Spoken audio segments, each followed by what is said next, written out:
নমস্কাৰ বহুদিনৰ পিছত মোৰ চেনেলটোলৈ আপোনালোক সকলোকে পুনৰ স্বাগতম জনালো আৰু আজি মই আপোনালোকৰ আগত টোপনিৰ বিষয়ে অলপ বহলাই আলোচনা কৰিম আমি দৈনিক কিমান ঘণ্টা শুব লাগে লগতে টোপনি চক্ৰনো কি আমি যদি টোপনি ক্ষতি দৈনিক টোপনি ক্ষতি কৰো আমাৰ পিছলৈ কি অসুবিধা আহিব পাৰে আৰু আমি ৰাতি সপোন কেতিয়া দেখো আৰু কেতিয়াবা কি হয় আমি সপোনতে হাত ভৰিবিলাক লৰাব নোৱাৰা হৈ যাও বা মুখেৰে চিঞৰিব খুজো চিঞৰিব নোৱাৰো এই সকলোবোৰ কিয় হয় এই সকলোবিলাক তথ্য আজি মই এই ভিডিঅ'টোত আলোচনা কৰিম আমি প্ৰথমে দৈনিক কিমান ঘণ্টা শুব লাগে তাৰ ওপৰত অলপ আলোচনা কৰো চাও এনেকুৱা কোনো নিৰ্দিষ্ট সময় নাই যে আমি এইখিনি ঘণ্টা শুব লাগিব তথাপিও আমি যদি গড় হিচাপত চাব যাও আমি দৈনিক নতুনকৈ জন্ম পোৱা কেঁচু এটা প্ৰথম 3 মাহ 14 ৰ পৰা 18 ঘণ্টা শুব লাগে ইয়াৰ উপৰি স্কুলত যোৱা নতুনকৈ যোৱা আৰম্ভ কৰা বাচ্চা এটাই প্ৰথম 6 ৰ পৰা 13 বছৰ 9 ৰ পৰা 11 ঘণ্টা শুব লাগে প্ৰাপ্তবয়স্ক লোক এজন যাৰ বয়স 18 বছৰৰ ওপৰ তেনেকুৱা লোকবিলাকে সদায় 7 ৰ পৰা 9 ঘণ্টা শুব চেষ্টা কৰিব লাগে ইয়াৰ উপৰি বয়সস্থ লোক এজনৰ যাৰ বয়স 60 বছৰৰ ওপৰ তেনেকুৱা বয়সস্থ লোকবিলাকে সদায় 6 ৰ পৰা 7 ঘণ্টা বা 8 ঘণ্টা শুব চেষ্টা কৰিব লাগে ইয়াৰ উপৰি আন এটা কথা কওঁ যে গৰ্ভৱতী মহিলাবিলাকে প্ৰথম 3 মাহ তেনেকুৱা মহিলাবিলাকে এজ ইউজুৱেল যিমান শুৱে তাতকৈ 1 ঘণ্টা বা 2 ঘণ্টা বেছিকৈ শুব চেষ্টা কৰিব লাগে আমি টোপনি যাওঁতে এটা চক্ৰৰ মাজেৰে এটা টোপনি কমপ্লিট কৰোঁ এই টোপনি চক্ৰটো দুটা ভাগেৰে গঠিত এটা NREM বা নন ৰিপিটেটিভ আই মুভমেণ্ট য'ত আমাৰ চকু লৰচন নহয় টোপনি যাই থাকোঁতে চকু লৰচন নহয় স্থিৰে থাকে তাক NREM বুলি কওঁ ইয়াৰ ভাগ তিনিটা আছে এটা হ'ল প্ৰথম পৰ্যায় দ্বিতীয় পৰ্যায় আৰু তৃতীয় পৰ্যায় আৰু এটা আছে REM বা ৰিপিটেটিভ আই মুভমেণ্ট ৰিপিটেটিভ আই মুভমেণ্টত কি হয় আমি যেতিয়া টোপনি কৰি থাকোঁ আমাৰ চকুৰ মণিটো লৰচৰ হৈ থাকে প্ৰথমে NREM ৰ প্ৰথম পৰ্যায়টো আলোচনা কৰোঁ যেতিয়া আমি শুবলৈ যাওঁ তেতিয়া শুৱাৰ পৰা আমাৰ টোপনি অহালৈ যিখিনি পৰ্যায়ত যিখিনি সময় থাকে সেইখিনি সময়ক আমি প্ৰথম পৰ্যায় বুলি কওঁ এইখিনি সময়ত আমাৰ অতিকৈ পাতল টোপনি হয় কোনোবা মাতিলেও সাৰ পাই যাব পাৰোঁ অতি কম সময়ৰ বাবে হয় কিছুমানৰ হয়তো 5 মিনিট বা 10 মিনিটতে এই পৰ্যায়টো কমপ্লিট হৈ যাব পাৰে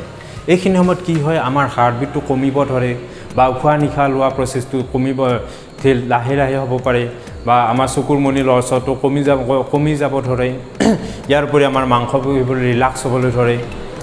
এতিয়া NREM ৰ আমি দ্বিতীয় পৰ্যায়টো আলোচনা কৰোঁ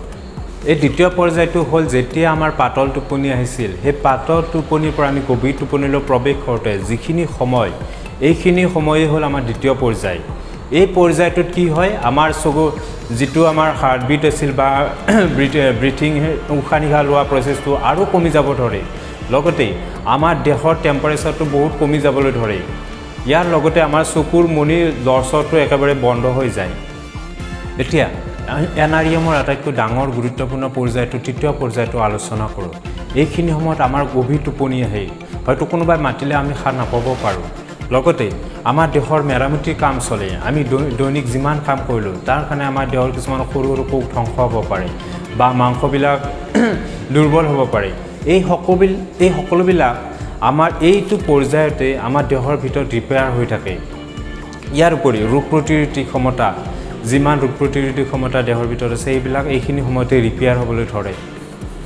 যেতিয়াই আমাৰ NREM ৰ তৃতীয় পৰ্যায়টো শেষ হয় তাৰ পৰা আমি REM বা ৰিপিটেটিভ আই মুভমেণ্ট এই পৰ্যায়টোত আমি এণ্ট্ৰি কৰোঁ এইখিনি এই ৰিপিটেটিভ আই মুভমেণ্ট মানে হ'ল আমাৰ চকুৰ মণি লৰচৰ হ'বলৈ ধৰে এই পৰ্যায়টোত আমাৰ কি হয় চকুৰ মণি লৰচৰ হ'বলৈ ধৰে লগতে আমাৰ উশাহ নিশাহ হাৰ্টবিট ব্লাড প্ৰেছাৰ এই সকলোবিলাক আমাৰ বাঢ়িব ধৰে লগতে দেহৰ টেম্পাৰেচাৰো বাঢ়িব ধৰে ইয়াৰ উপৰি আমাৰ এইখিনি সময়তে কি হয় দেহৰ মগজুৰ ভিতৰত আমাৰ ৰিপেয়াৰৰ কাম চলি থাকে এইখিনি সময়তে আমাৰ দেহৰ মগজুৰ মেৰামতি হয় ইয়াৰ উপৰি আমি ৰাতি যিমান সপোন দেখোঁ তাৰ বেছিভাগ সপোন এইখিনি সময়তে আমি দেখা পাওঁ এতিয়া আমি আলোচনা কৰিম টোপনি ক্ষতি হ'লে আমাৰ দেহত কি অসুবিধা আহিব পাৰে আমাৰ দেহত কি হয় আমাৰ পুৰুষৰ বাবে অতিকৈ প্ৰয়োজনীয় হৰমন টেষ্টষ্টেৰন হৰমনৰ উৎপাদনটো কমি যাব পাৰে আমি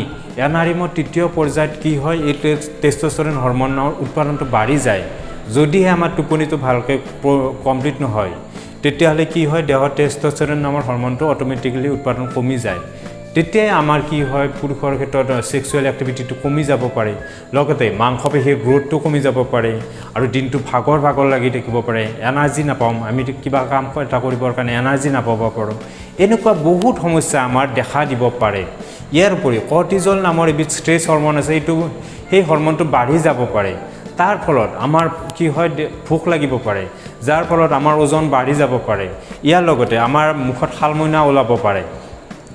ইয়াৰ উপৰি আমাৰ কিছুমান বহুতৰে মূৰৰ বিষ দেখা পোৱা যায় ইয়াৰ উপৰি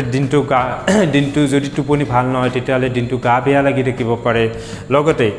যদিহে আমি এদিন দুদিনকৈ বহুত দিন আমি এনেকৈ টোপনি ক্ষতি কৰি থাকোঁ পিছলৈ আমাৰ কি হয় ষ্ট্ৰোক বা হাৰ্ট এটেক এনেকুৱা ডাঙৰ বেমাৰ হোৱাৰ চান্স বাঢ়ি যায় আজিকালি বহুত ল'ৰা ছোৱালী ৰাতি 12টা 1টা বা 2টা বজালৈ মোবাইল টিপি থাকে বা গেম খেলি থাকে এইবিলাক বস্তুৱে আমাৰ পিছলৈ আমাৰ দেশত নেতিবাচক প্ৰভাৱ পেলাব পাৰে সেইকাৰণে এইবিলাকত সময় নষ্ট কৰি ৰাতি সোনকালে শুৱাটো আমাৰ দেহৰ কাৰণে অতিকৈ প্ৰয়োজনীয় আপোনালোকৰ হয়তো বহুতৰে এনেকুৱা ফিল হয় যে কেতিয়াবা ৰাতি আপোনালোকে সপোনত চিঞৰিব পৰা নাই বা হাত ভৰি লৰাব খুজিছে কিন্তু পৰা নাই এইটো কিহৰ কাৰণে হয় চাওক আমি যেতিয়া সপোন দেখোঁ তেতিয়া আমাৰ ব্ৰেইনৰ ভিতৰত মেৰামতিৰ কাম চলি থাকে আৰু সেইখিনি সময়ত কি হয় আমাৰ ব্ৰেইনে আমাৰ গোটেই দেহটো পেৰালাইচিছ বা অক্ষম কৰি তোলে ইয়াৰ কাৰণ হ'ল আমি যেতিয়া সপোন দেখোঁ তেতিয়া যাতে আমি বাহিৰত গৈ অঘটন ঘটাব নোৱাৰোঁ বা আমাৰ দেহটো সম্পূৰ্ণৰূপে সুৰক্ষিত হৈ থাকে সেইকাৰণে আমাৰ ব্ৰেইনে আমাৰ দেহটো পেৰালাইচিছ বা অক্ষম কৰি তোলে যাৰ বাবে আমি কেতিয়াবা সপোন দেখিলেও আমি হাত ভৰি লৰাব নোৱাৰোঁ বা আমি মুখেৰে চিঞৰিব নোৱাৰোঁ আৰু এইখিনি সময় কেতিয়াবা আমাৰ 1 পৰা 2 মিনিটমান থাকিব পাৰে